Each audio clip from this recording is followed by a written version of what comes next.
सबको पता है कौन काम करे, लेकिन तकलीफ है। अब हम क्या कर रहे हैं, उनके तकलीफ है, उनको इस बात से तकलीफ है। बोला जी रेल की लाइन, बोला जी फाइल खूगी, या आपने भी सुनी होगी, बोला फाइल खूगी, रेल की लाइन की फाइल खूगी। मैं वह फाइल लेके आया हूं। मैं आपके बीच में किसी को जवाब नहीं देना चाहता, क्योंकि उनके तो तकलीफ दूसरी है, हमें पता है उनके क्या तकलीफ है, उनका मैं जवाब नहीं देना चाहता। लेकिन मैं महम की हमारी पंचायत में आप सबके बीच में सच क्या है झूठ क्या है, क्योंकि यहां का फैसला पंचायत में उसकी भी और एयरपोर्ट की भी, ये मैं दिखाना चाहता हूं सबको। ये फाउंडेशन स्टोन, रेल की लाइन का फाउंडेशन स्टोन मल्लिकार्जुन खड़गे रख रहे हैं, जो वो रेल मंत्री थे, जो अभी कांग्रेस के अध्यक्ष हैं।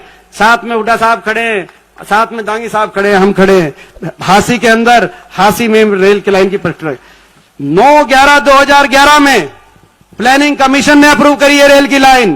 15 नवंबर 2011 में हरियाणा सरकार, उस समय हुड्डा साहब मुख्यमंत्री थे, उन्होंने कहा कि इस रेल की लाइन में मैं मुफ्त में जमीन दूंगा, आप जल्दी बनाओ।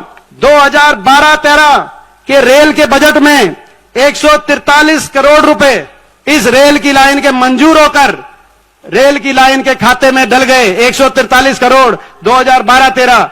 31 जुलाई 2013 को खड़गे जी ने हासी के अंदर इसका फाउंडेशन स्टोन रखा, और 20 दिसंबर 2013 को इसका सेक्शन 4 हुआ। जिनके सेक्शन 4 हुए हैं उन गांव में आप पूछ लेना, आप मोखरा से पूछ लेना, आप मदीना से पूछ लेना, जो अलाइनमेंट रेल की लाइन की कहां करी थी, कहां पे स्टेशन बने, कहां रेल रुके। और मैंने पहले भी कहा था और मैं आज भी कह रहा हूं, ये रेल की लाइन हम मंजूर करा के गए थे उस दिन रेल रोड रैली, उस दिन डबवाली तक सिरसा तक 4 लेन की सड़क की का फाउंडेशन भी खड़गे जी ने रखा था, और इस रेल की लाइन का फाउंडेशन रखा था। जब सरकार गई तो ये वही लोग हैं जिन्होंने कहा कि सरकार चली गई, ये रेल की लाइन नहीं बनेगी। और तब भी मैंने कहा था कि भाई काम करके गए हैं और ये काम पूरा होगा, क्योंकि काम शुरू हो चुका है। और जिस एक दिन ऐसा आएगा कि जब रेल में बैठकर हम दिल्ली से चलेंगे और महम के स्टेशन पे उतरेंगे, और वह दिन अभी आएगा। और उस दिन जिस दिन आएगा,